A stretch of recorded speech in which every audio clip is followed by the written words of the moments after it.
Station, where our veterans' voices are heard. MBR Talk. Hey, thanks for supporting our channel by watching and listening. Find us on the web at mbradio.us. Theme song is gonna play or not. I don't want to have it playing in the background, and I don't even know. So let's check and see if the Trench Talk theme is gonna play this week. There it is. You tuned into the Farron Dozier Show on mbradio.us, Trench Talk Edition, and Live Tour Sports. Catch me here Wednesdays at 4 p.m. Pacific Time, only on mbradio.us. How'd I do? Was that a good take? That might work. All right, good evening. Welcome to the Farron Dozier Show on KCAA Radio, 106.5 FM, 1050 AM. Also streaming from the KCAA Radio.com website and mbradio.us. We got to bless the show before we get started. Let's go. When I was in my mother's womb, I had a calling on my life to do something in the glory of God and marry it like a wife. Commit myself to his word and never be led astray. And when it's all over, when he comes, I'll be glad to see that day in the morning time.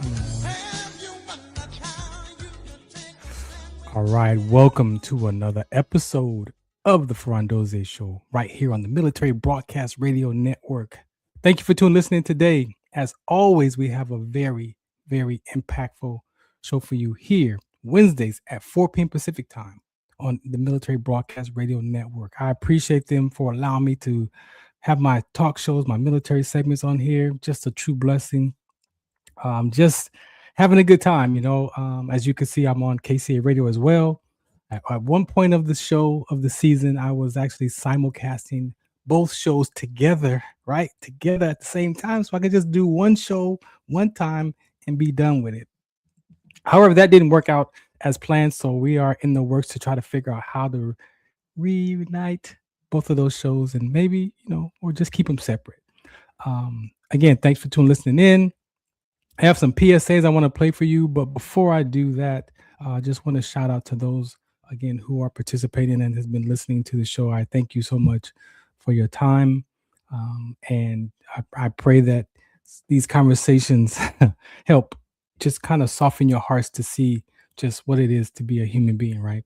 Because we're veterans. This is a military platform.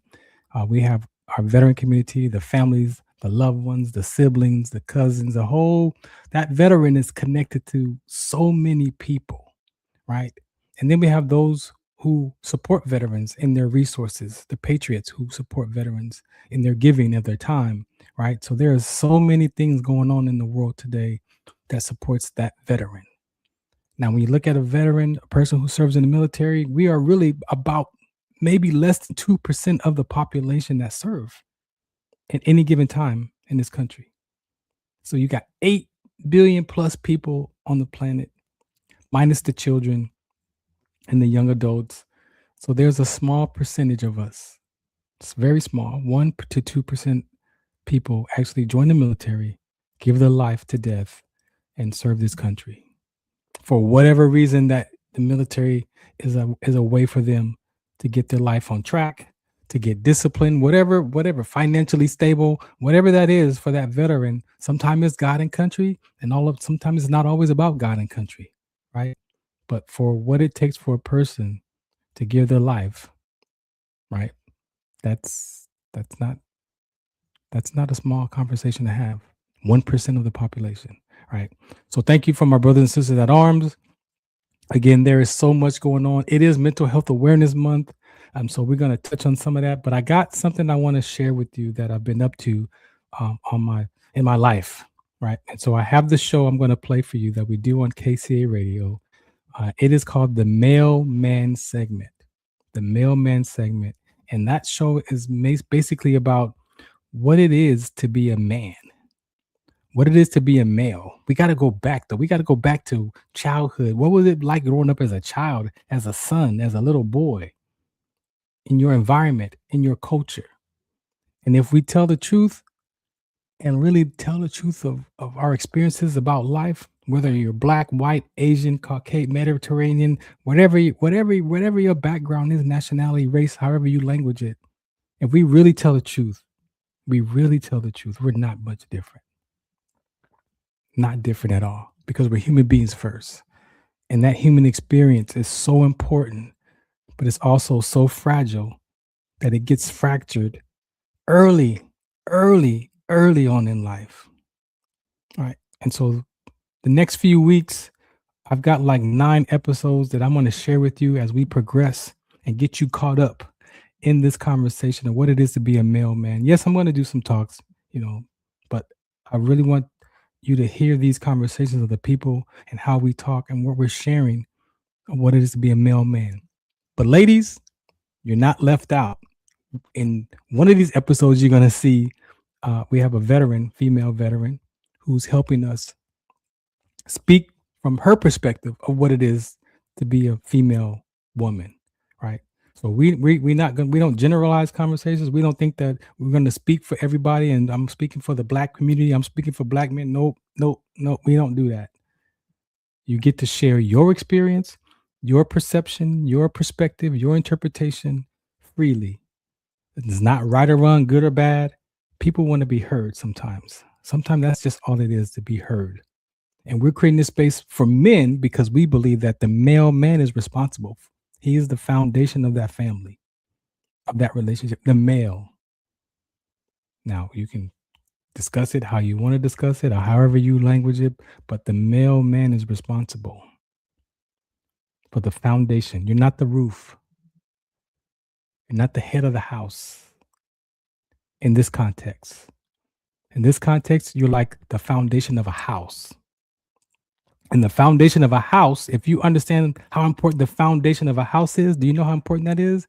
It's so important that if that foundation is cracked, it doesn't matter how expensive that house is. It could be $1 million, $3 million home. But if that foundation is found to have a crack or cracks in the foundation, that home can be condemned. And in worst cases, they have to tear that home down so they can go under and fix that foundation. Now, as men, that's us. And sometimes your family, your children, your loved ones are not going to say, "Oh, Farron, thank you, man. Thank you.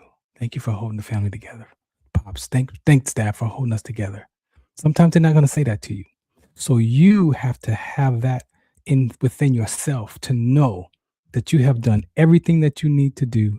You're being who you need to be for your family, for yourself first, so that you can sustain what it is to be that role. If you decide to take on the role of being a father or a parent, because they're not the same. A father and a parent is not the same. Those are two different roles. And so sometimes we grow up as men thinking that, man, my dad, he didn't do this for me. So I'm gonna give my children what my dad didn't give me. That might not be the right conversation, because you're putting your concerns on your child. That's not your child concerns. So back to the foundation. What is the foundation made of? That's what you got to go look at.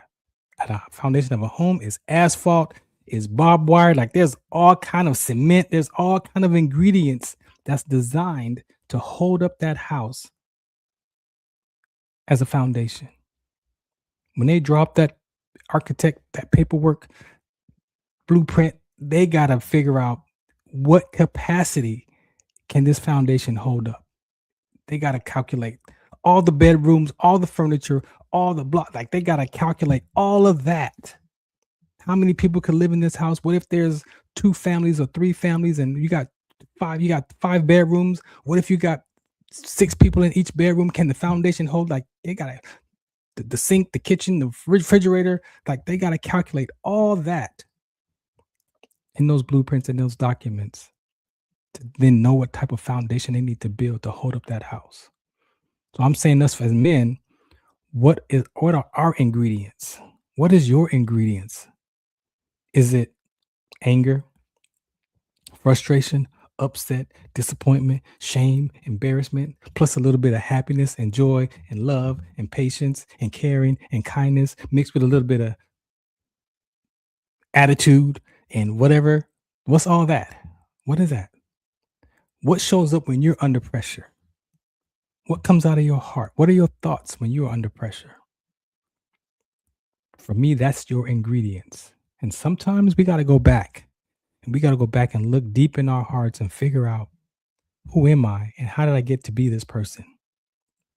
And if we tell the truth, sometimes it comes from a lot of different emotional fractures and upsets and disappointments and shames and embarrassment. And you just change and transitions and fears. And I'm not good enough and I'm not worth it. And I'm on my own. I don't belong.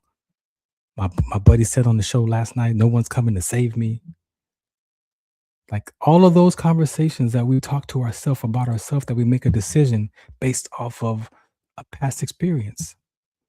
Maybe at the point of a young age where you didn't even understand what your mind was landing on. That you could land on as a 2-year-old child, like I did, that I'm unsafe in relationships and I'm lost in relationships. Can you imagine landing on that at 2 years old? Not as an experience, but as your identity of who you get to be at 2 years old is I'm not safe. And you're crying every time your mother picks you up because you feel like you're disconnected from her because you don't know her no more because you've been living in your grandparents' house all week. And now you got to go with this lady who's supposed to be your mother, but no, 2 years old. And you land on that as an identity, not just an experience, but as an identity that who I am is lost in relationships, that who I am is unsafe in relationships. So we all deal with something. I'm willing to bet no one escapes it. We might pretend like everything is cool, but what does your heart say to you?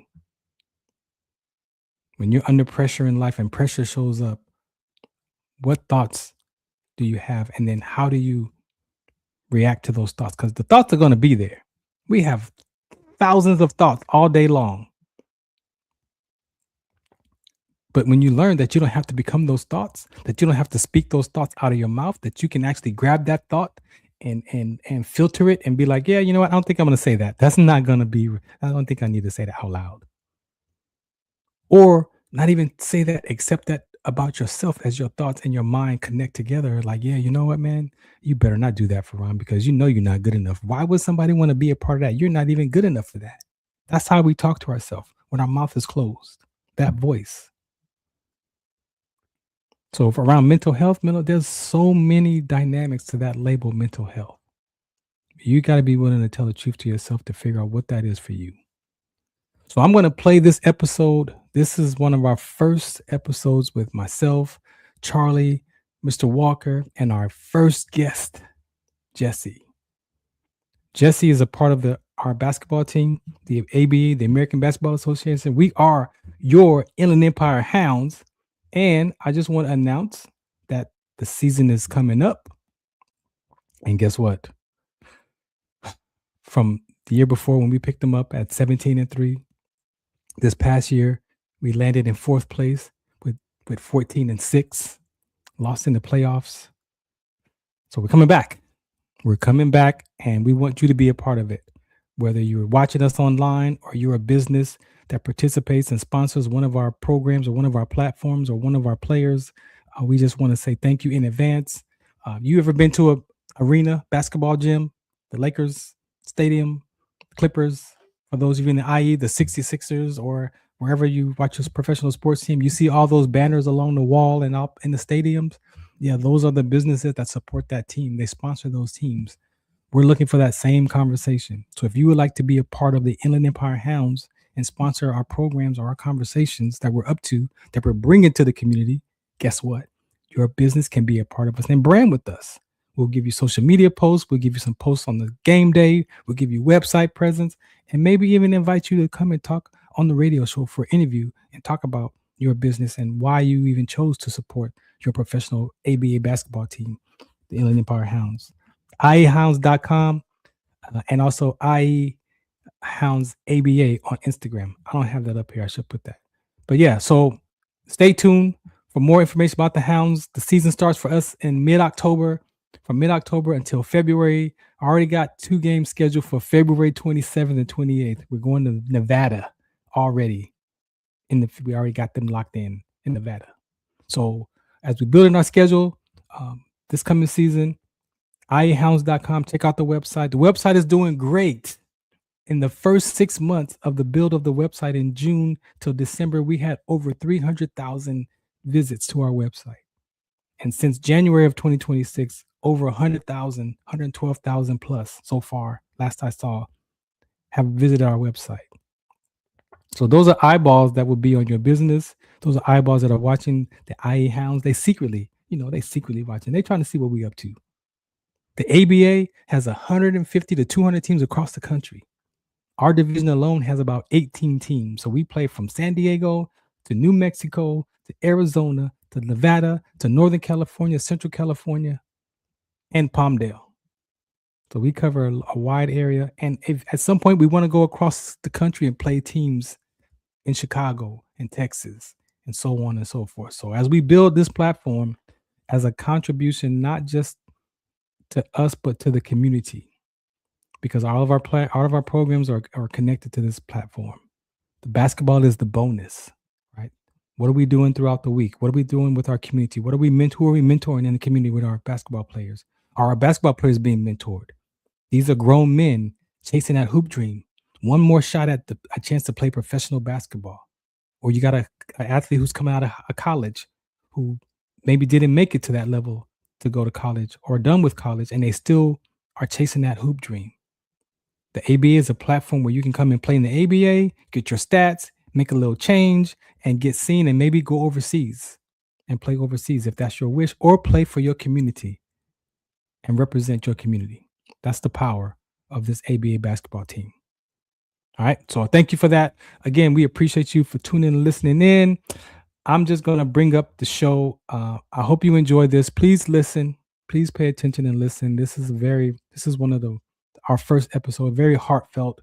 And the conversations that came after this episode for Jesse and his family talk about reconciliation and forgiveness and just pure love. Sometimes we don't really see the impact that we have on our families. That's why fathers are so important. As a father, as a mother, those are roles. That's not a person. A father and a mother is not a person. That's a role. That's a man. That was a young boy at one period of time. When we marry one another, male and female, we're marrying each other's history. It's not just the person you're marrying, but you're marrying that person's history. And if they're 30 years old, you got 30 years of history between the two of you. 60 years of history. The history. That's what you're marrying into, the history. And now what's going on in that person's history? Sometimes we never know until 5, 10, 15 years, 20 years later, and we notice the behavior, but we're like, man, where did that come from? I never thought you could act like that. Well, I act like that because I'm avoiding being embarrassed and shame and disappointment. And I will sabotage this relationship to look good and not look bad at the cost of our relationship failing. But hey, at least I survived, right? Nah, no more. No more of that. No more. No. All right. Thank you for tuning in. I hope you enjoyed this conversation here. This for me is just truly a blessing to be able to present to you the Farron Dozier Show, the male man segment right here.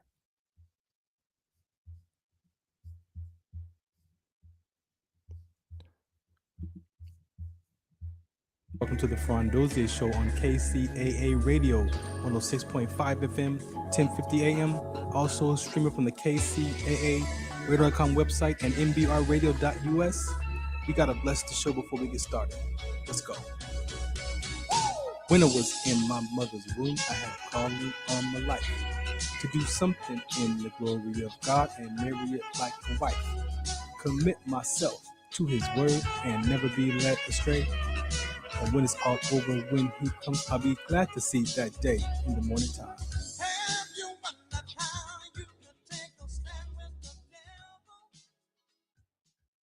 Radio 106.5 FM, 1050 AM, and streaming at kcaaradio.com, the station that leaves no listener behind. Also, we got an app too. So if you're on an Apple or iOS, go and download that app and you can catch us there whenever you need to, right? Plus, there are other shows on the network as well. So make sure you check out my teammates, right? All times of the day, all times of the night, you can find something to listen to here at KCA Radio. All right, this week, we're into a special edition of the Farron Dozier Show. This conversation is near and dear to my heart because I am a male. I am a male, and the things that I had to go back and rediscover and relearn at age 40, right? And so today I have my colleagues, my counterparts, my teammates, and we're all going to join in together and chime in just about what it is to be a male, right? And you can look in the world, and the world has all these opinions, all these different sayings, and what a man can't be, or what a man got to do, or all these things, right? So we don't generalize conversations, because I can't speak for these gentlemen here. They can only share from their own personal life experience. But guess what? The principles that we use are for the same story. You can unravel your story, your ideas about yourself in the same principles that we're going to be speaking from. But you got to be willing. Now you can listen to us, and it could sound good for us and not for you, because that could be conceptual. Sometimes we listen to things in life that sound good, but I can't do that. That sounds good for them. And you may not even say that out loud. You might be thinking that. But what is it that has your thoughts think that you can't have this kind of conversation and be open and share? It takes something.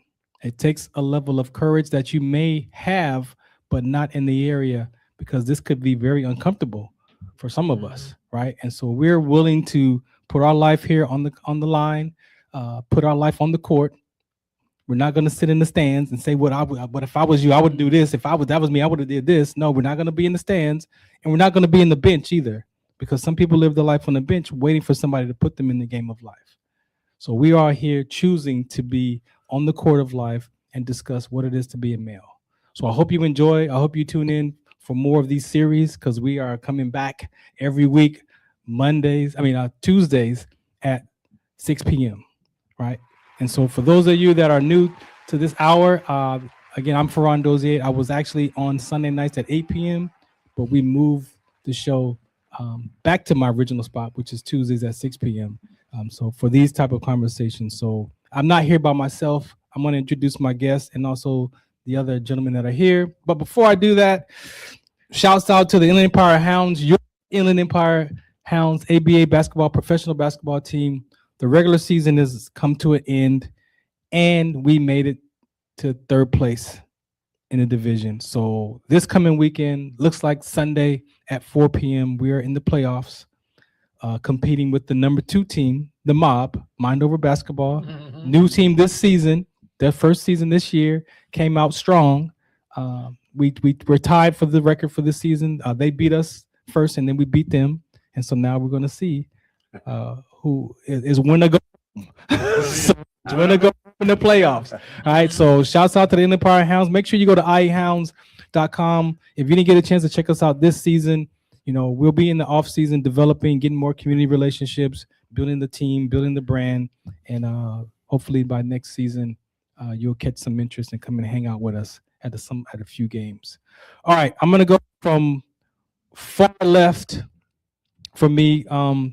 I met Mr. Walker. He's not new to the station. If you've probably seen him on a couple of interviews, if you've been watching some of the archives or listening to some of the archives, I have been blessed to meet this gentleman from a different age bracket, a different background, but we were able to connect, introduced by a mutual friend, and we just hit it off. And the ability for us to communicate in this different generational conversations, because he's a little bit older than I am. Finally, I'm not the oldest guy. But Mr. Walker, man, you're not brand new here, man. Introduce yourself. Give him some background. Yes, I'm Willie Walker Sr., CEO of 777 nonprofit organization here in the IE. And like you said, the feelings are mutual, sir. I mean, you may not be in the same age bracket, but you have an old soul. Thank you. Yes, all right. Thank you so much for that. To my gentlemen here, we just got introduced again. I've been blessed to meet these gentlemen. Charlie was here just a couple of weeks ago, sharing his story and what he's up to in the community. Mr. Charlie Pagan. I'm actually the corporate marketing for a hotel chain, and I obviously work a lot with the homeless community. So I'm very proactive, involved with the different aspects of homeless programs and agencies and so on and so forth.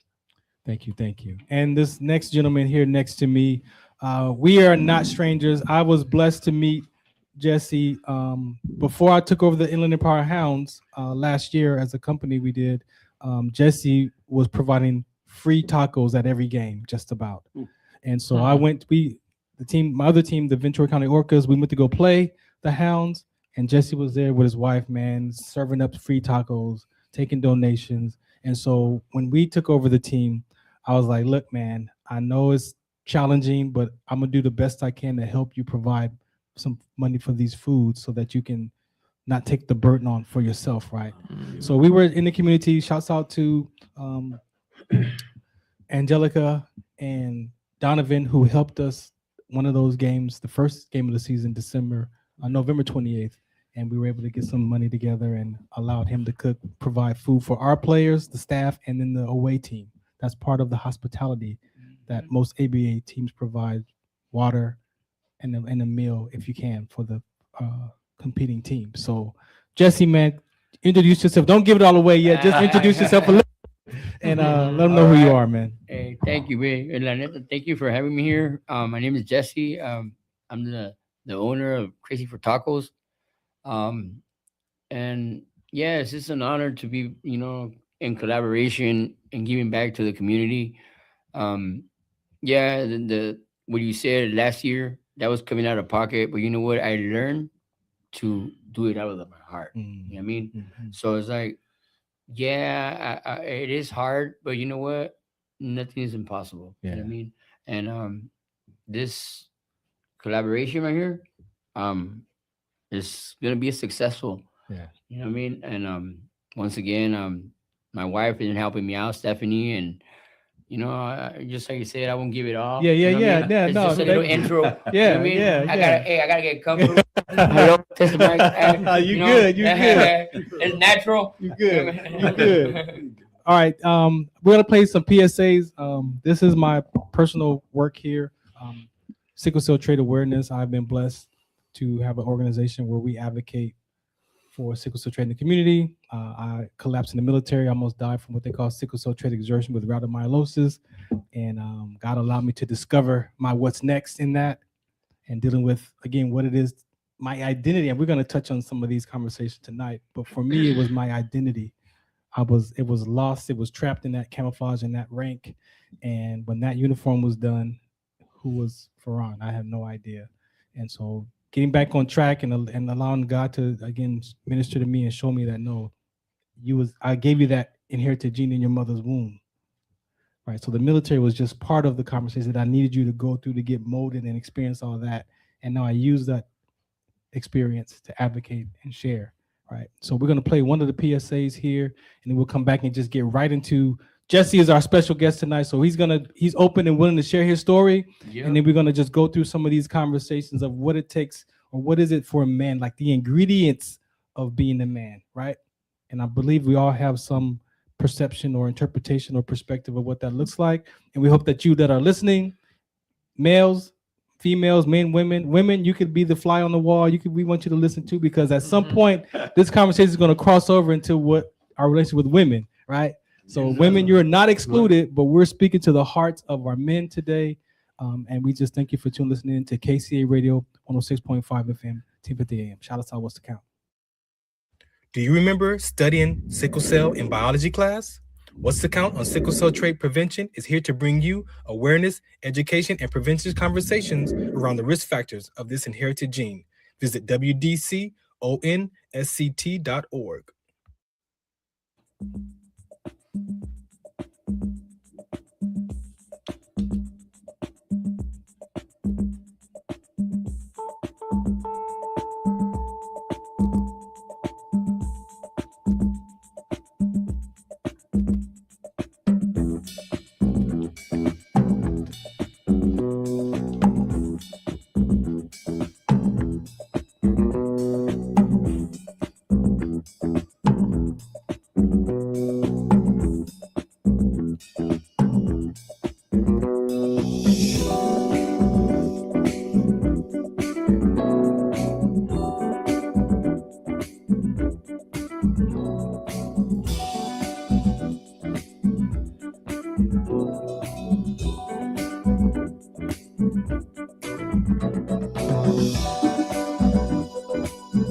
Welcome back to the Farron Dozier Show on KCA Radio 106.5 FM, 1050 AM. Let's go real quick. Mr. Walker, when you heard the first little few bars of that song, man, what comes to mind when you hear joy and pain? Turning some corners and enjoying my teenage life. He said, turning some corners. Yeah, turning some corners. Like I With said, the diamond in the back and the sunroof top? that was it. Kicking back. Yeah. Growing up in that joy, the joy and pain. The joy and pain. And that's what you understand when manhood really kicks in. So, Charlie, what's the first few bars of that song for you? I'll tell you, I can relate to that, man. Yeah. You know, I'm an old timer too. I know the song, I know the lyrics. And let me tell you, when it was playing, man, Yeah. I was just going back to those days, you know, when I was hanging out, Yeah, and, yeah. you know, doing my thing. And Yeah. yeah, let me tell you, it's definitely brings back, it's going to usher into the subject Yeah. that we're going to Mhm. get into, because it does a lot of pain, man. Yeah. A lot of Mhm. pain, a lot of stuff going on there. So No doubt. yeah, I appreciate definitely. Jesse, what you got, man? I heard you over here snapping your fingers. Yeah, I was over here jamming because you know what? I saw myself playing baseball. You know what I mean? Right there in the park. You know what I mean? And the OGs over there. You know what I mean? And yeah, and just chilling, but just how it says the main concept of what we're speaking of, the pain behind what made the character of today. Yeah. You know what I mean? And yeah, it's a very strong theme that we're going to talk about. Yeah. And man, wow. But yeah, That's it? hey, I saw you snapping your finger. yeah, I was grooving. For me, man, it takes me right back to my dad, man. Those childhood days, man, hanging out with my dad. My dad had a Volkswagen Bug off the showroom floor. Then he had this powder blue Cougar with a vinyl top, and he would sneak all of us into the drive-in theater, me and my cousins, man, and I'd be on the base of the floor, man, just and they count because they would count bodies, how many in the car. So all the little ones would be tucked underneath the seat, and I'd be under the glove box right there on the footboard, man. But those are the songs that remind me of my dad. And I choose music like this because music marks place in time. It is a soundtrack to our life, man. And sometimes just that music can connect people, as you just heard, ladies and gentlemen, of what those songs do for us and bring back those memories, right? So thank you for listening in. Jesse, let's get right into it, man. I want to ask you, when I invited you to be a part of this conversation, what was the first thing that came to mind about being a male? Wow, that's a big subject. Especially not having one in the life, you know what I mean? How I say, like, wow, that's a tough subject because, you know what I mean? Especially when you don't have that role model, or if you have that role model, it's not what you expect. Yeah. So it's like, I never grew up how to treat a woman, you know what I mean? So I had to learn on my own. And thanks to that pain, like I remember my pops got my mom, hey, I need you. He was all tipsy, you know what I mean? And he's like, hey, Lola, I need some food. You know what I mean? And I'm across the street in the hall in my room, and my pops is coming across. I cover myself up. And I'm like, he's like, come on, I'm gonna show you how to cook, because I had no idea, bro. Yeah. I'm just a little kid. And I cooked some huevos con chorizo, right? And thanks to that, hitting the head and all that, he's like, I'm gonna show you how to cook. So just in case if you get married with a woman and you don't know how to cook, you don't die of hunger. No doubt. And I'm No like, doubt hey, about that. yeah. And I'm like, you know what? Look at me right now. I'm a certified chef. you know. But yeah, there's been some struggles, brother. Like, you know, not having that male figure. Yeah. You know what I mean? I appreciate that. We're gonna dance on that for a second as well. Mr. Walker, man, he mentioned childhood, father, sometimes absent father, child's perception, not really understanding what it is to be a father as a role. We think a father is a person, but a father is not a person. A father is a role, right? So, in your mind, in your heart, what comes to mind for that? Well, as he was talking, because my father taught me the same way. I mean, he was a hands-on, you know. So, and the hands-on were just that, hands-on. He was not a communicator verbally. But he believed that he would show you one time, and after that, you need to get it. Yeah. You know, but that you may not understand it as you're growing up, but as your life progresses and you go through your puberty and into manhood, then you find out that the old man was right. You know, about how to deal with your circumstances and don't complain. You know, get up and make it happen. That's how I was raised. Yeah. You know, it's interesting you bring that up, and he is absolutely correct. You know, like for me, you know, what it is to be a man for me, right? I mean, you know, my dad was, you know, strict in his own way. You know, my dad had a policy. The way my dad handled the kids were this way. Okay. He would say, okay, so now you finish high school. What are you going to do? He'll sit to us, have a meeting with each one of us, and he'll say, so you have two options. Either you go to college or you get a job, but you're not going to stay living here off of me because I've done my job. Okay. Your mom and I, we work, we feed you, we give you the provisions, but now you're ready to step your game up. Right. So of course we had to make that decision. Right. And so for me, that was the pivotal point of my life in terms of transitioning into some form of independence, growing into becoming, you know, from a teenager into going into the world and adapting on how to become a man. Yeah. Does that make sense? Yeah. Okay. So I'll leave it at that one. Yeah. For me, my parents weren't married. And so I'm a 70s baby. And so my dad was there for sure the first 7 years. And then they had a conversation and like an ultimatum. So he chose his lifestyle. So as you mentioned about growing up and cooking, bro, I wish that I could cook. I didn't get that from my side, my parents. I got more of the cleaning, but the food, as you said, because when I did get married, I could cook. And sometimes that was used against me to control. I get right? that. You get that? Yeah. So I know that you can't cook. So then since you can't cook, then I'm gonna take that away. So I'm starving, bro. I'm panicking. Oh, wow. I'm panicking. Okay. No, I get it. And so that I wish to this day, I wish that I do enough to survive, but I still have that in my mind that, man, I didn't really learn how to cook. And even being a latchkey kid, it was like, don't turn the oven on, don't. Okay. So even that still rings in my head. Yeah, you'll be like, nah, I'm not gonna do it because I'm gonna get it. Right? So back to you. You are a special guest tonight. Okay. You mentioned your father there, but still something missing for you. What do you think, looking back, was missing? Even though he was there, but there was still something going on with you. What was going on? Get into the mic. Okay, look, financial wise, it was there. You know what I mean? Emotionally, dead. Yeah. You know, I'll see him whenever I see him. You know, mom was the one involved. You know what I mean? Yeah. For all them women out there that you guys are alone, you guys are doing it. Hey, you know.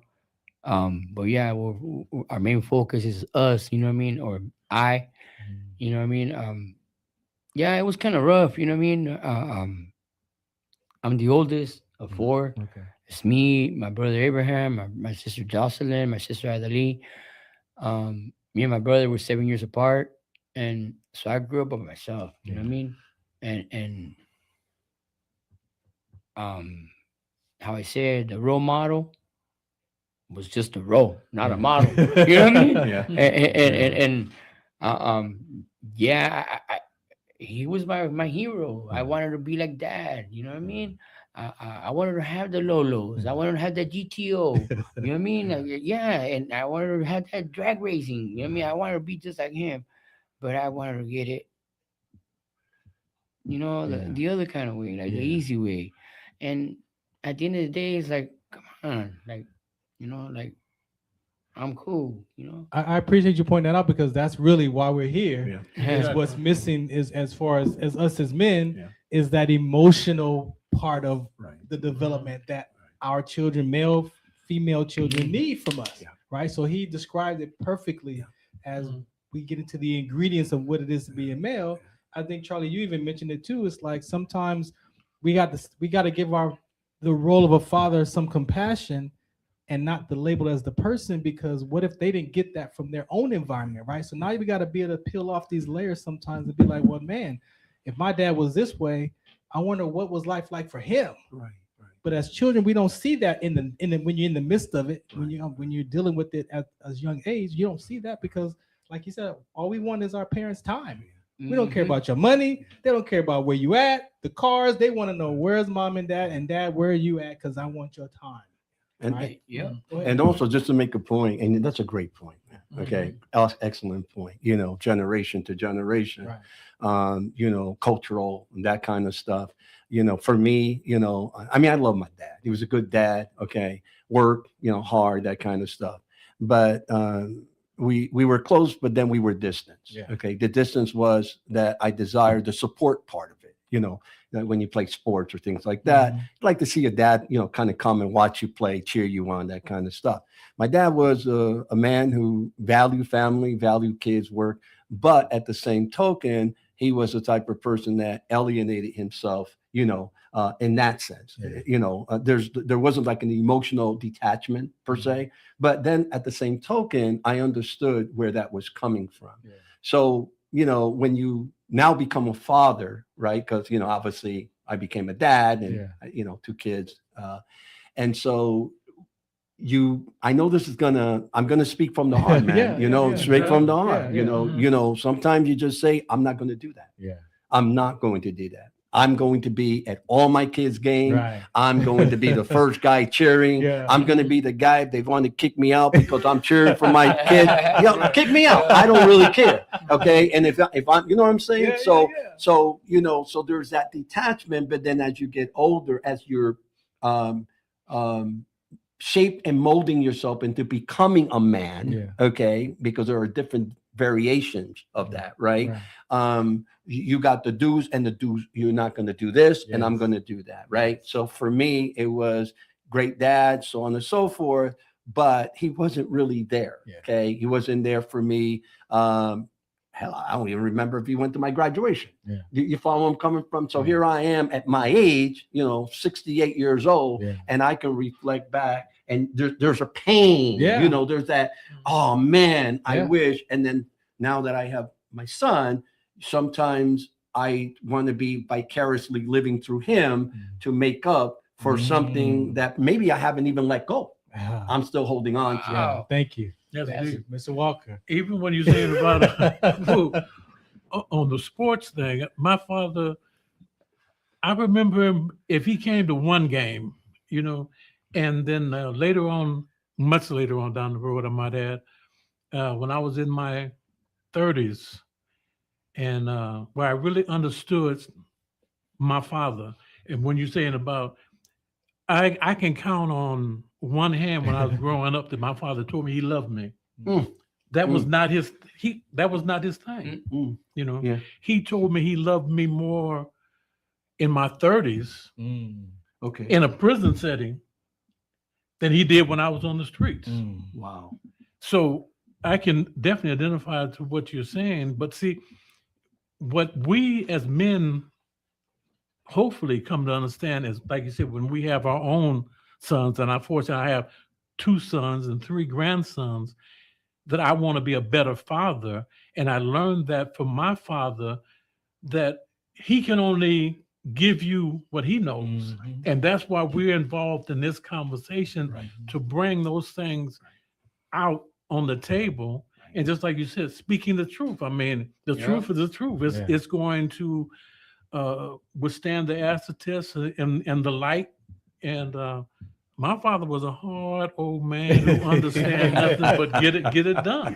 Now, you know, I when you say the truth, and when I say it, I hear my mom, right? And my mom was, you know, she talks about what truth, and that's what we have to understand. We all have our own individual truth, but then there's the truth.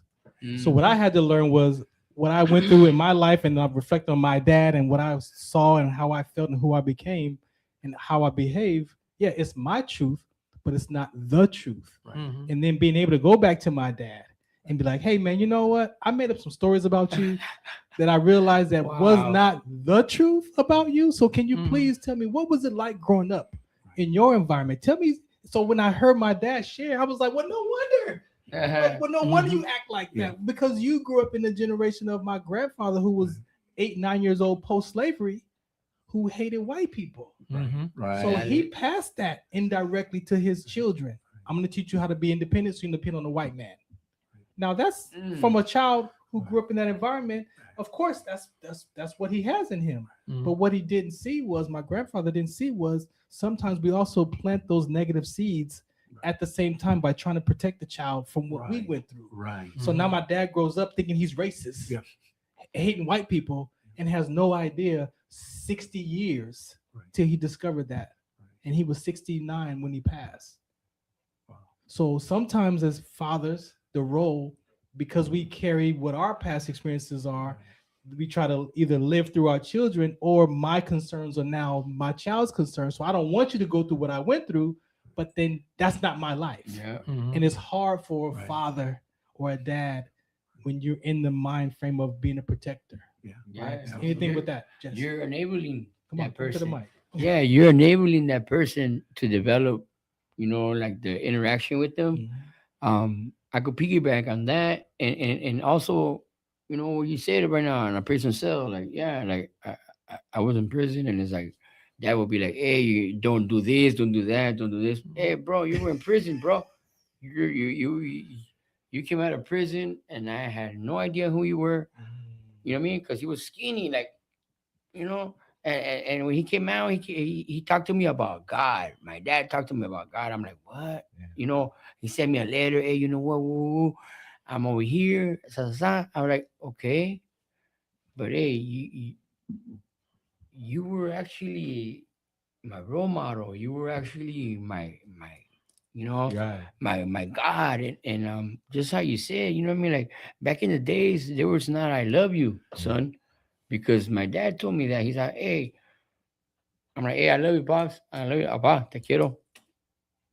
Okay. Like that, plain and simple, like, okay. I was like, orderly, that's cool. And then like lately, it's like, hey, how are you, Dad? You know what I mean?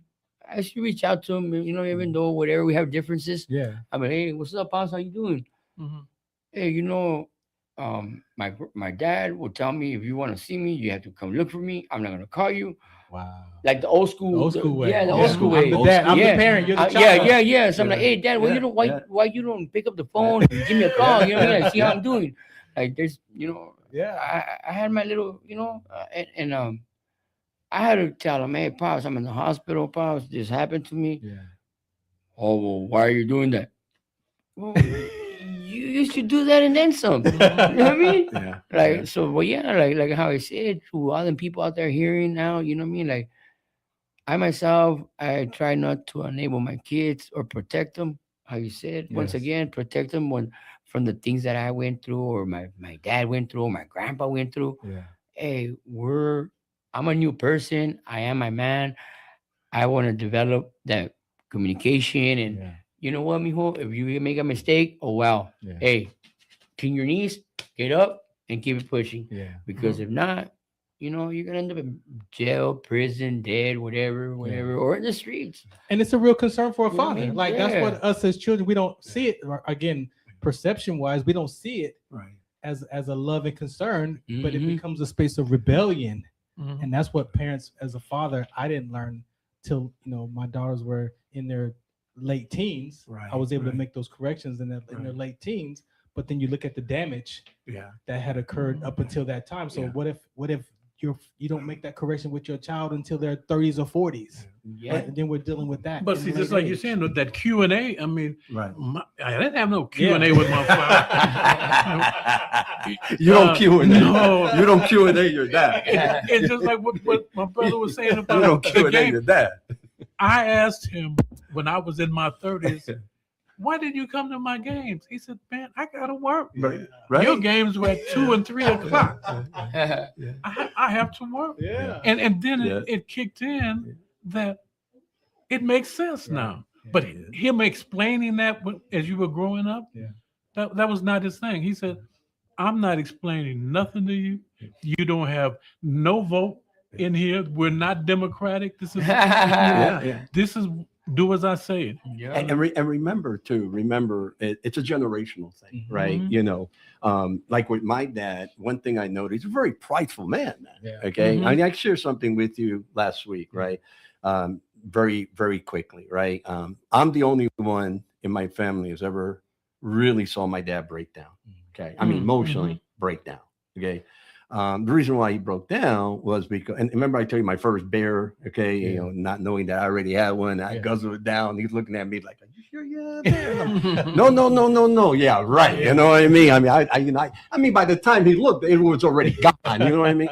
But this was an intimate moment with me and my dad, right? I kind of worked with him, and I think it was like a summer thing. Anyway, the point is that, we were having lunch together, right? And, crack the bear, boom, boom, boom. And, that was, for me, it was like, wow, like, what do I do? But suddenly he starts opening up about his father and all the things that his dad did to him. Okay. You know what I'm saying? And the anger that came out of my dad's heart. Okay. I mean, it really freaked me out because I didn't know what to do. And then he just started pouring out and just crying. I mean, this man cried, and I'm like, well, like, do I put my hands around him? Like, what do I do? Now, how old were you then, though? I was young. I was probably about 13 years old, 14 years old. So, I put my hands around, okay, daddy, no, whatever. So then, all of a sudden, dude, man, it's like, wipes his eye, no big deal, goes into that macho mentality. And then he looks at me, and then he said, regroup. He regrouped, man. And then he said, okay, time's up, lunch is over. Yeah. He said, do me a favor, don't you ever, by the way, I'm broadcasting them, may you rest in peace.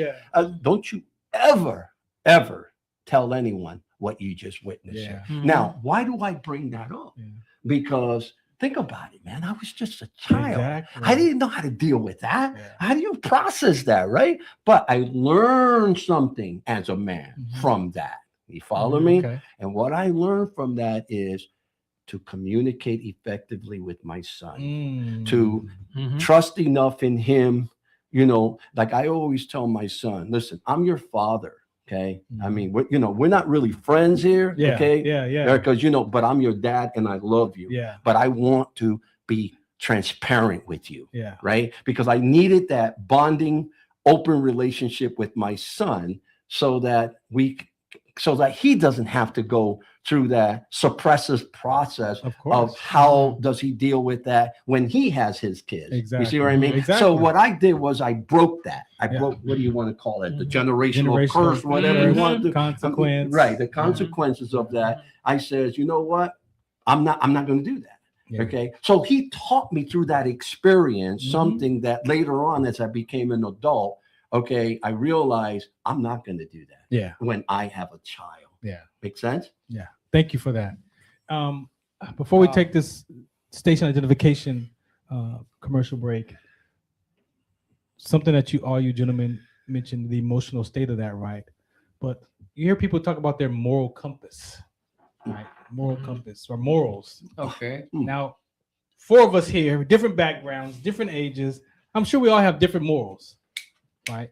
One of the most important ones that I learned in my older age was integrity, right? And integrity from the education that I learned it from was doing what you say you're going to do by when you're going to do it. That's okay. Human beings honoring their word. I'm going to be there at 2. I'm gonna show up at 2. I'm gonna be there. I'm gonna do it. But a lot of times, what I learned also on the flip side of that, it's hard for human beings to honor their word to themselves. That's right. You're But absolutely yet I expect you to honor your word to me, right. The expectation. right? Yes. So integrity. If I'm gonna be a male man, one of the back in the day, word is bond. Remember, Right. when you was hitting them corners, word is bond. That was a phrase. But what does that actually look like in real life, in real time? Is honoring your word by doing what you're gonna say, by when you're gonna do it, and acknowledging that. It doesn't look good today. No, Right. it doesn't look good. And I'll also learn before we go is even a promise. Sometimes as fathers, we make promises to our children and we give our word to our child, right? You But got me on that one. right. But at the same time, if we are being our word and honoring our word, you can break that promise. But a lot of times as men, we don't acknowledge the break of the promise. Sometimes we just don't show up and just be like, whatever, they'll get it. Like whatever that is for us, how we digest it for ourselves.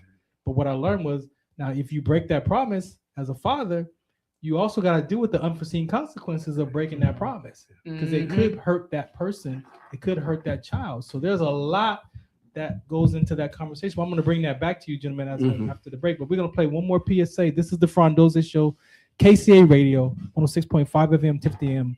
The mailman. What is that? Let's go.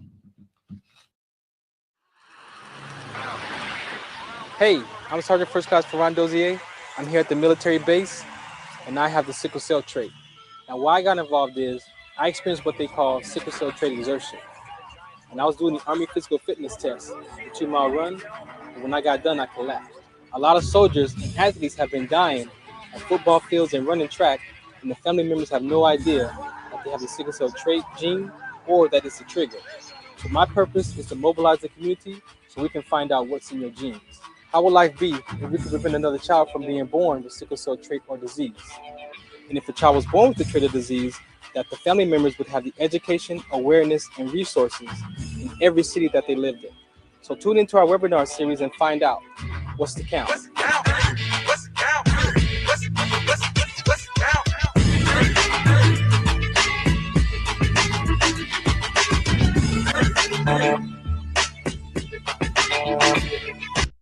Southern California's Inland Talk Express is KCAA.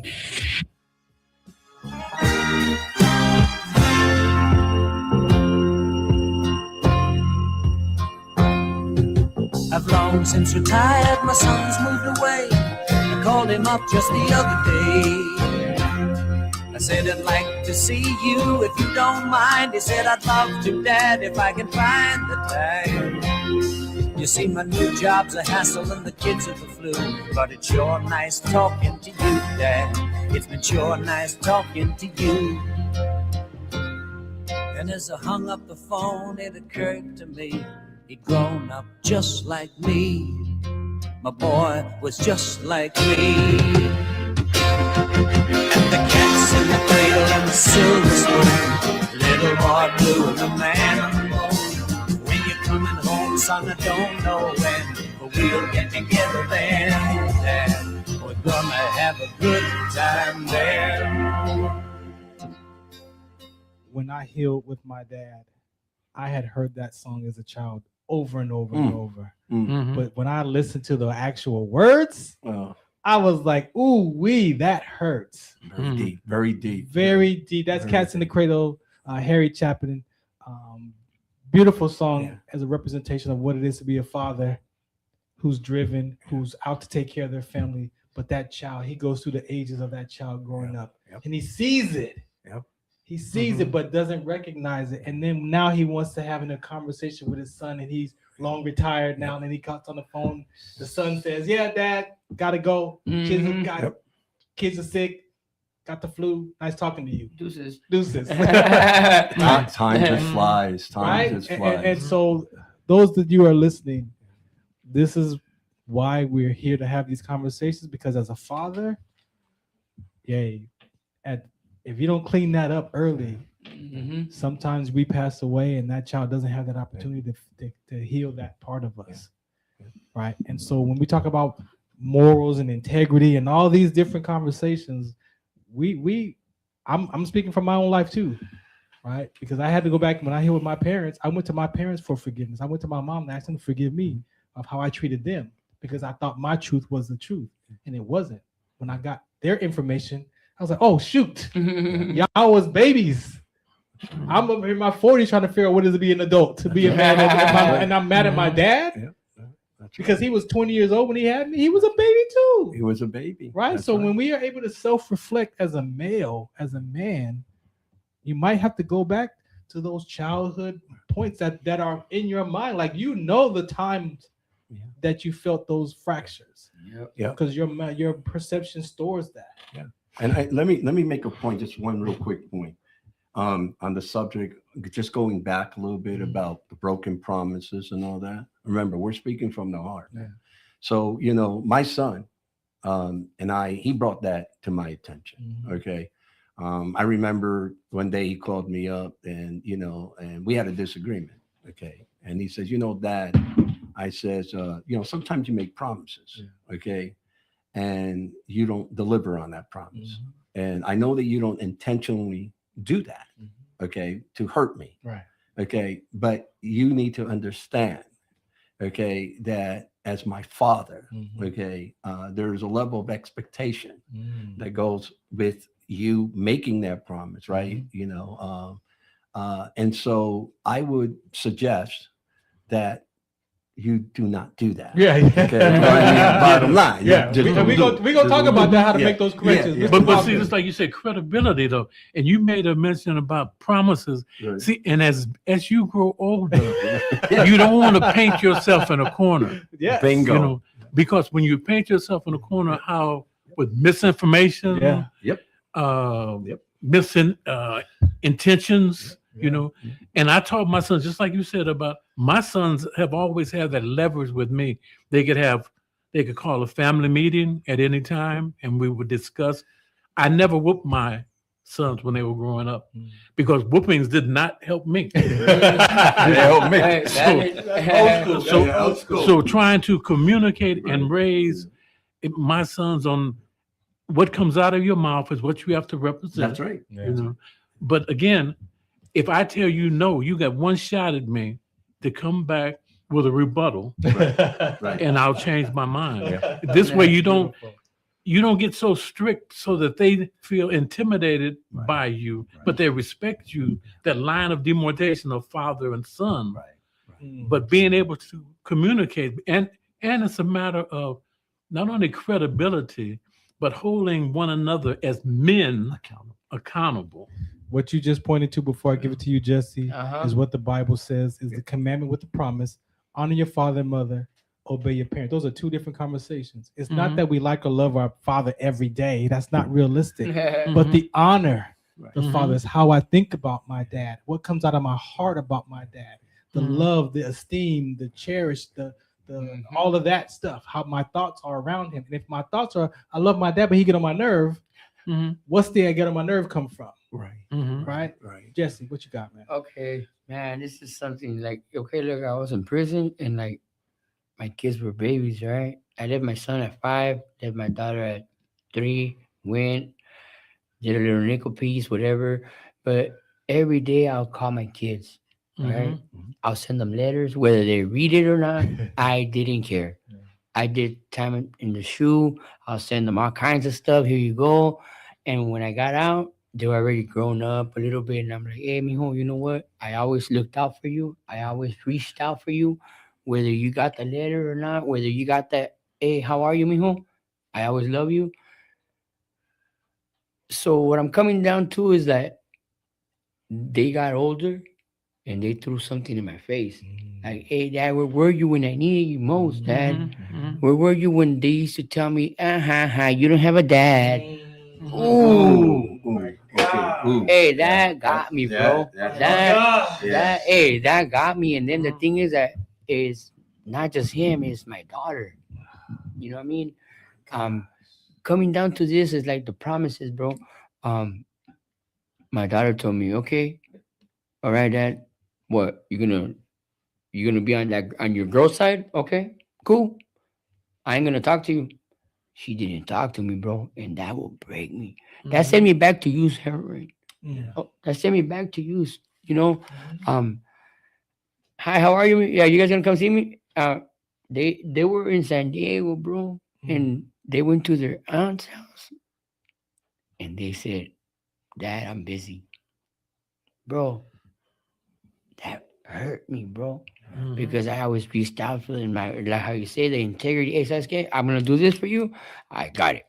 You know what I mean? Right. And but right now, my son, I just went to the gender review. He's gonna have a little boy. I want him to be just exactly how you said. Like, there's a difference between being your amigo, your friend, and being your father. Right. Hey, mijo, you know what? I want you to be open with me. You know what I mean? Like, hey, if there's things that you want to ask me, if I don't know it, I'll find out. I mean, we got Google, we have ChatGPT, we have everything, bro. Like, we have the Bible, which it doesn't go wrong. That's a straightforward from back in the days. Yeah. And it's never gonna change. That's You know what I mean? So it's like, hey, mijo, like today that I talked to him before coming, hey, mijo, I'm gonna come over here. Hey, that's good. So what I'm coming down to is like, I was his role model because I was going to school. I lost everything. I'm building myself back together. Yeah. And he's like, Dad, I'm proud of you. I want to be just like you.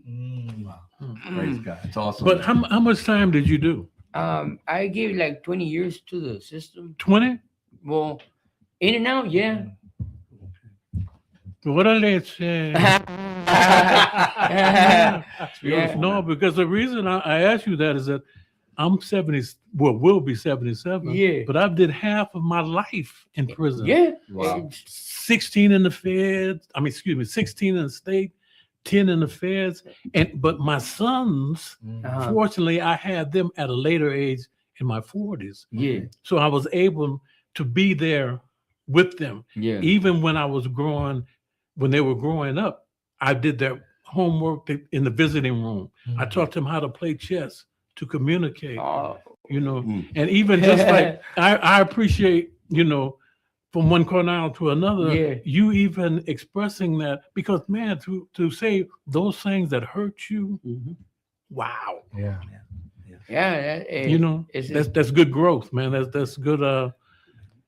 That's good manhood. And this is again so important for us as men, because when you take on the role as a father, as you said, there's no manual. The closest we got is a manual, if you believe in the word of God, because it gives you all the instructions to what it is to be a father in there. But if you don't have that, or that's not part of your, growing up and what to use, then trial and error. We're living, we don't get a chance to practice in trial and error, right? It's like you either get it together or you don't. And then if you keep messing up, then the perception. So I agree with you all, gentlemen, because I had to go to my daughters and allow my daughters to heal to me. So I went to my daughters and asked them to forgive me, but I had to let them share what was on their heart and let them get it out. Right. And you could see when every time I asked them anything else, then you can see their eyes roll back and be like, "Oh yeah, that one time, and that one time, and that one time." Oh yeah. So my oldest daughter, she's like, "You know what, Dad? I forgive you, but I'll talk to you when I want to talk to you." That's my oldest. And it hurt. I accept that, because now she's got to figure out what that is, just like I had to figure it out. But at least in her heart, she could always, my dad, he did ask me for forgiveness. Right. And here's a good point. I'm glad you bring that up. It's important for men, we to self-reflect. Yes. Right. I mean, before we even go and ask for forgiveness, we got to know what we're asking for to be forgiven from. Right. Very true. See what I'm saying? Because it resonates and it impacts more proficiently on that child. It's more genuine, right? So for me, because we talked about my other son, that passed away, right? And so for me, I had to go into the process of self-reflection, identify those areas as a man, okay, and realize, I mean, I even took a yellow pad, man, and, did the little lines, and man, I didn't realize that list was longer on this side than this side. And then I'm thinking, oh, wow. I mean, I got to go through all of this, you know what I mean? But it was worth it because it helped me to have this relationship that I have now. Does that make sense? Yeah, for sure. Jesse, we got a few minutes left, man. Give me 30 seconds of how you felt, man, in this conversation. What are you taking away? Okay, well, I'm taking this that, you know what, I gotta be honest with my kids, and no matter what, I'm always gonna be there for them. You know what I mean? And you fathers out there, the same thing. You know what I mean? We all make mistakes, but hey, you know what? Let's get our babies, and they're always gonna be our babies, no matter what. You know what I mean? And I myself, I don't want them to be just like me. You know what I mean? I actually, you know what? Yes, I'm a better person today because my past doesn't define who I am today. Yeah. There you go. That's what we teach. Mr. Walker, what you got for us? Yeah, just if you don't mind me piggybacking, it's just like what you're saying, though. I think a father is the only one that wants his sons to be better than him. What man wants somebody to be better? I want my sons to be better. Don't be like me. Be better.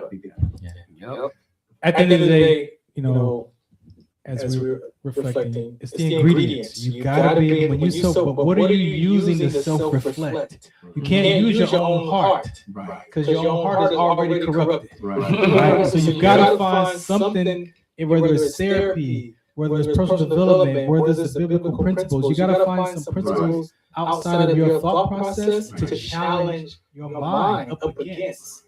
And I learned, I use therapy, I use personal development, but ultimately I started using the word. The word is like principles. The therapy classes and the personal development classes, guess where they get the information from? It came from the Bible, right? And so when I saw that as an adult, like, oh, you know what? I can lean on that. I can stand on that word, right? And now use that, let that word be a mirror to myself, right? So my point is self-reflection, you have to do it. But what are you using? You don't use your own mind. You got to find something outside of you. All right, we're done. Mr. Walker, how you feel, man? Again, that's self-reflection. Like you said, I've done that a lot of times in a cell, and a lot of times you take yourself apart, and then you put yourself back together, and you see some pieces still on the table. Yeah. So, and you have to balance it. Yeah. You have to balance it. Tune in next Tuesday. We're gonna be back. I'm not sure if Jesse's gonna be here, but we're gonna be back. I love Peel this. off some more of these layers. Thank you, gentlemen, for hanging out. Mr. Walker, absolutely. Nothing less, more than a list of blessings. I don't know how to say that, but I really appreciate you. This is the Farron Dozier Show, KCA Radio 106.5 FM, 10:50 AM. Catch us next Tuesday, 6 p.m. at Farron Dozier Show. If you want to be a guest, shout us out. What's the count?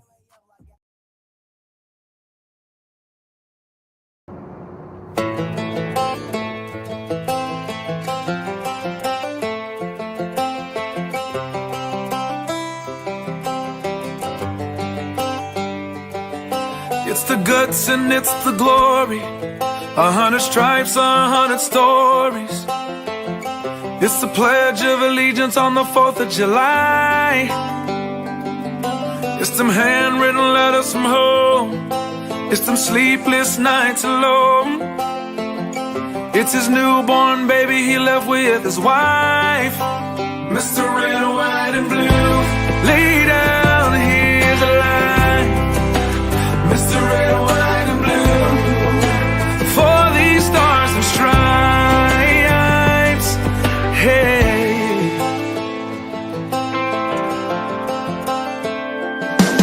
From the fields of Indiana to the swamps of Louisiana, to the golden coast of California, Uncle Sam's the only family he's got. His purple heartbeat won't stop, and his 18th birthday was the day he was born. Mr. Red, White, and Blue, lay down, here's the line. Mr. Red, White, and Blue, for these stars and stripes. Mr. Red, White, and Blue, stand on the front line. Mr. Red, White, and Blue, pay the ultimate price. Oh.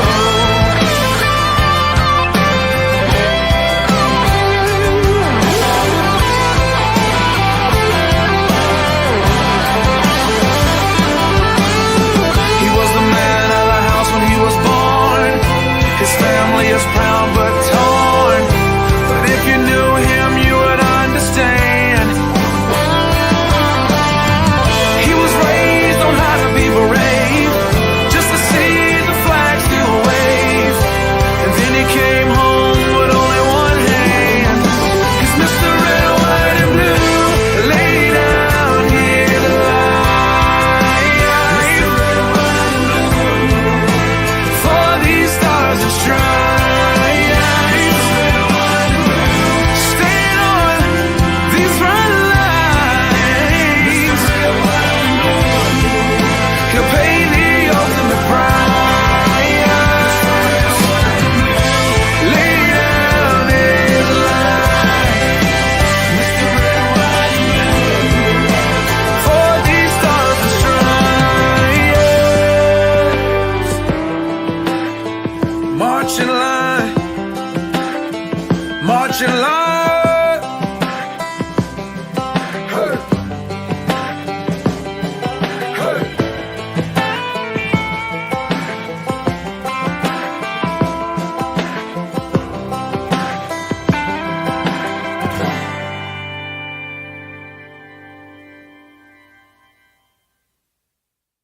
Zetovia salve, made from natural and organic ingredients, good for inflammation, poor circulation, hemorrhoids, yeast infection, lip sores, dry coughs, eye pain, minor cuts and bruises, and ready to purchase at botanicaherbalco.com.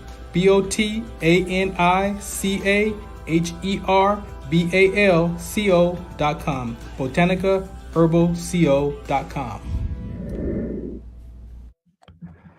All right, welcome back to the Farron Dozier Show. I really hope you enjoyed that segment.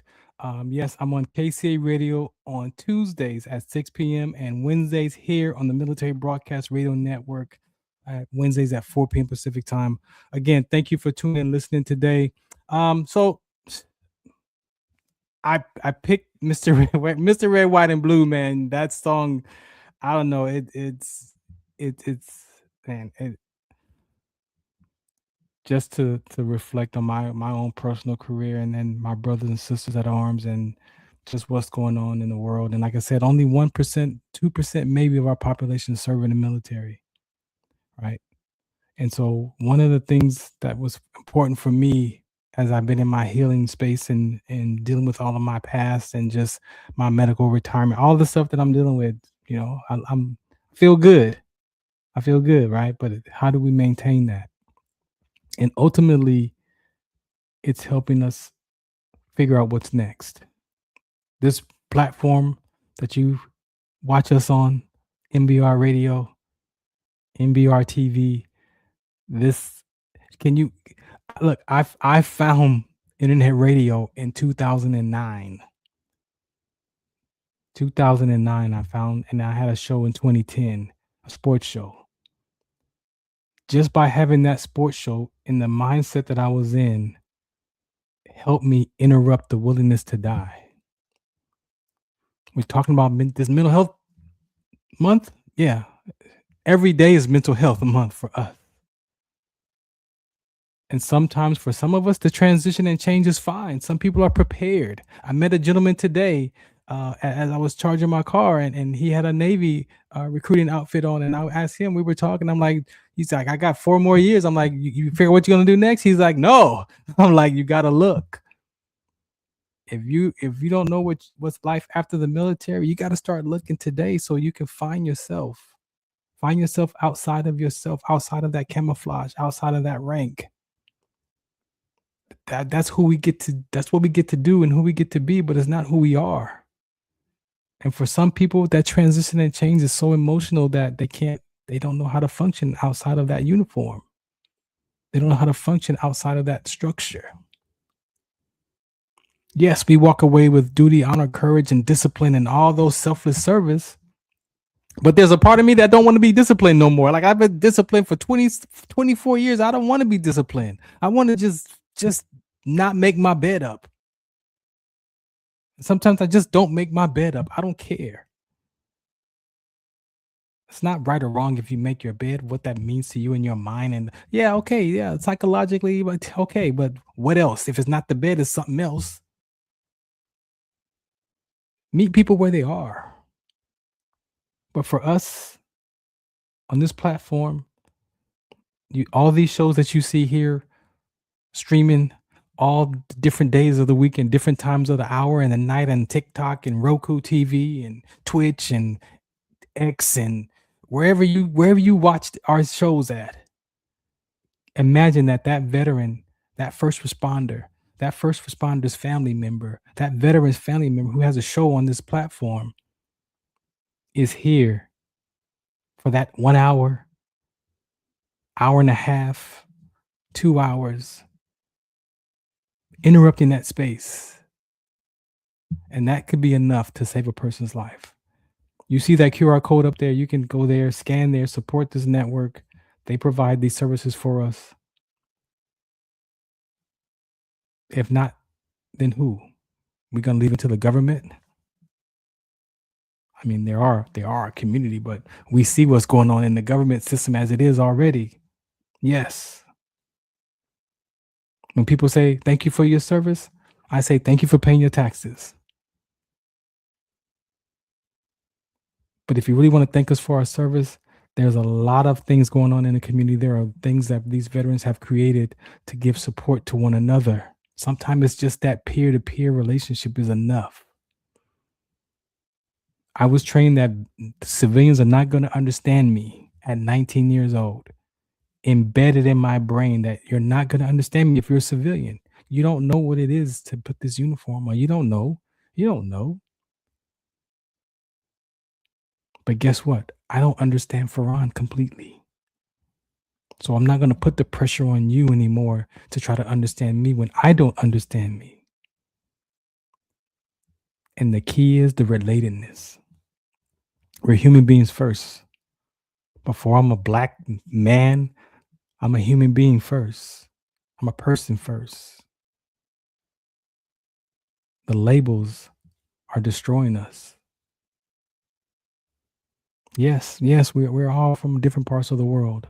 And whatever your family came to this country for, fleeing from their country, from getting killed or whatever, famine, whatever your great-grandfathers left their country to come here, as the Statue of Liberty says, give us your poor and your, now the Statue of Liberty said, give us that. And now you have immigrants that's coming here for that. And now they're illegal. Those are people first. And if you're coming here illegally, let's help them figure out and get here and put some structure behind it so that you can be a citizen. People want to be citizens of the United States. I want to be a citizen of the kingdom. So now I have two governments. I have the government that governs my heart and my mind and my self-control and my spirit.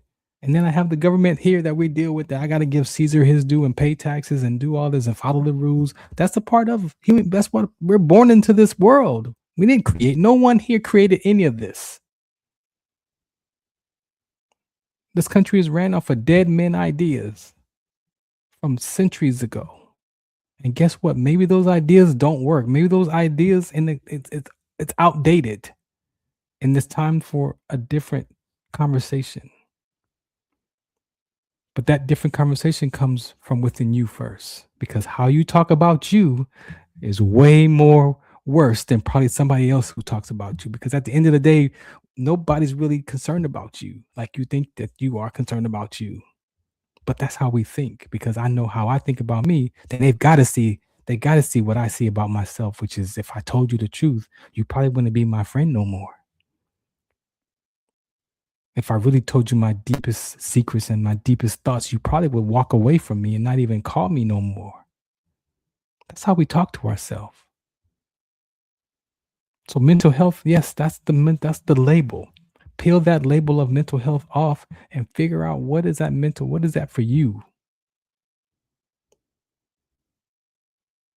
What does that mean to you, mental health? To your child, to your cousin, to your family members? Do we even have those kind of conversations? Do we teach our families as soldiers?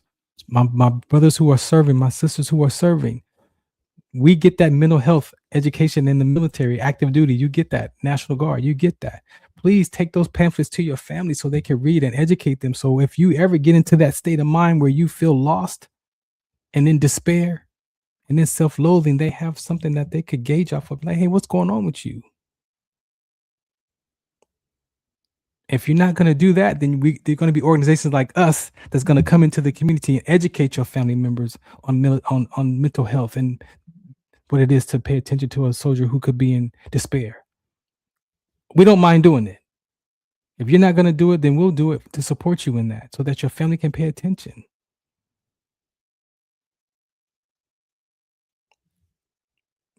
Mental health, that's the label.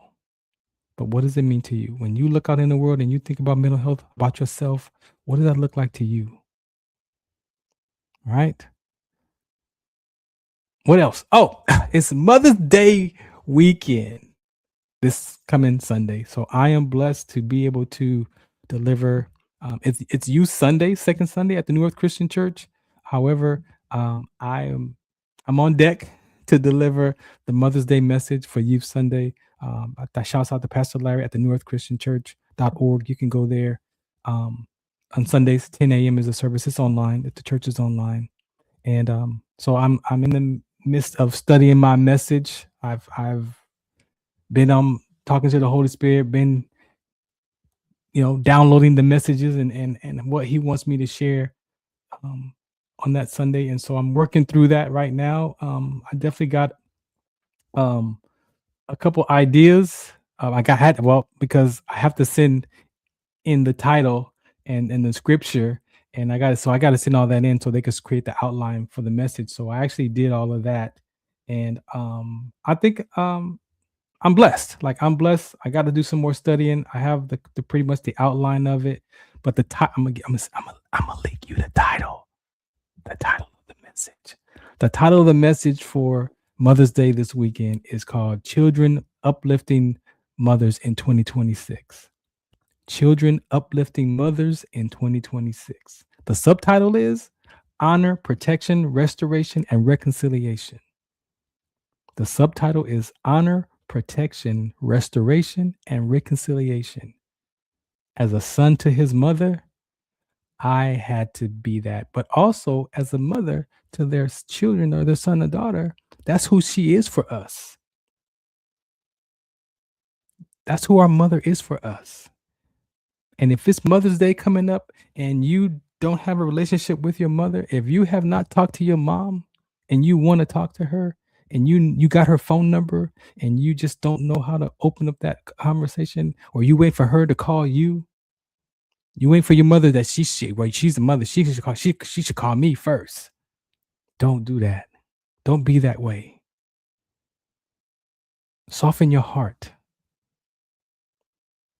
I'm going to give you some notes, and I got 2 minutes. Check this out. So look, if you are interested in speaking to your mom for Mother's Day this year in 2026, you got her phone number, right? And now you know how to reach her. You can get her on the phone. If you don't have her phone number, you know somebody that knows somebody that knows somebody how to contact your mother. I met people that ain't talked to their mama in 20 years, in 15 years, sometimes longer, 5 years, shorter. If you're that person and your mom is still alive, and you think that there's a fracture between you and her, this is my ask to you. Sit down, grab a piece of paper, and make a list. Use your imagination. Go back in time in your heart from a child, as far as back as you can think, and write down what you want to thank your mother for. Write down, what do you want to thank your mother? If you could talk to her and say what you needed to say, what would you say? Mom, I want to thank you for this. Sit down and write it down on a piece of paper. As many, if you only got 5 things that you could think of in that moment, write down 5. If you got 2 things, 1 thing, if you got 1 thing is enough. After you got that thing written down on that piece of paper, call your mother, call your mom, and say this: Hi, Mom. How are you? I want to say something to you, and I just want you to listen. And say, Mom, I just want to thank you for. Read the list. Read the list. Read them. Read all of them. If it's 50 things, read all 50. If it's 5, read all 5. And after you get done reading it, and I just want to say, Mom, thank you. I turned out. Thank you for being my mom, and thank you for those things that you did for me as a child. And then let her talk. Say thank you and let her talk. Send me a message at Farron Dozier. I want to know if you did that. I want to know. Hit me up. I'm on Instagram, Facebook, whatever. Hit me up. I want to know. Put a message wherever you watch this at. I challenge you. See, because sometimes we don't tell our parents, our fathers and mothers, the good things. We only tell them, we share the bad things.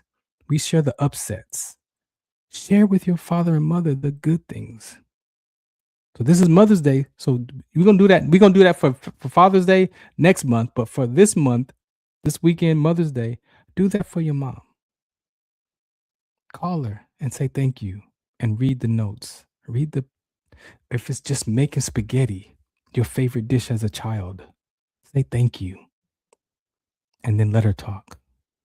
You'll be surprised. You'll be surprised. All right, I'm out of here.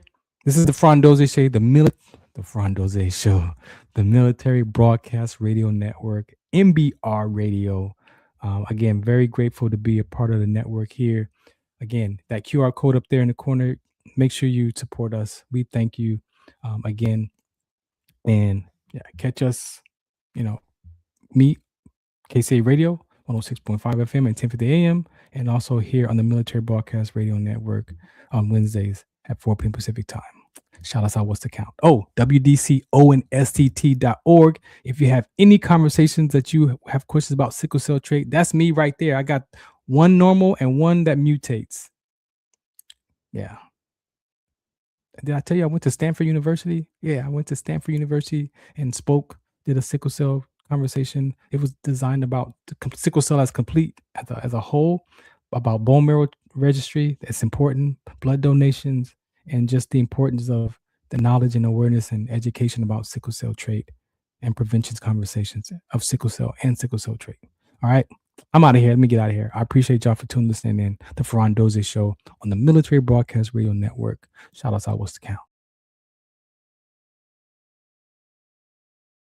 Ladies and gentlemen, thank you for tuning in to Military Broadcast Radio. As we wrap up today's show, we want to remind you that the podcast of today's episode will be available right after we go off the air. So if you missed any part of the show or want to listen again, be sure to check it out. And remember, we're here to support and honor our veterans. Your stories and experiences matter, and we are committed to giving you a platform to share them. That's right. We're here to give our veterans a voice. So don't forget to catch the podcast and stay connected with us. Giving our veterans a voice.